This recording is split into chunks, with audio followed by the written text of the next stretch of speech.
এরই মধ্যে মিনায় পৌঁছতে শুরু করেছেন হজ করতে যাওয়া মুসল্লিরা। সবার মুখে মুখে লাব্বাইক আল্লাহুম্মা লাব্বাইক ধ্বনি।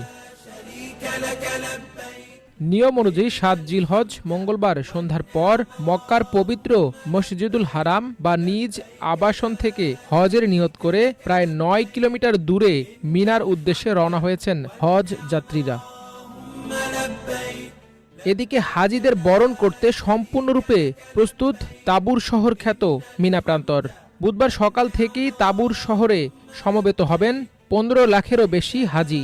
সৌদি প্রেস এজেন্সির সম্প্রচারিত আকাশপথের ছবিতে দেখা গেছে রাতের অন্ধকারে মিনার আকাশ আলোয় ঝলমল করছে, যেখানে উন্নত প্রযুক্তি সম্পন্ন তাঁবুগুলো সারিবদ্ধভাবে হাজিদের স্বাগত জানাতে প্রস্তুত। মিনার তাঁবুগুলো প্রায় ২৬ লাখ হাজিকে একসঙ্গে আশ্রয় দেওয়ার সক্ষমতা রাখে। এর অবকাঠামো আধুনিক প্রকৌশল ও ব্যবস্থা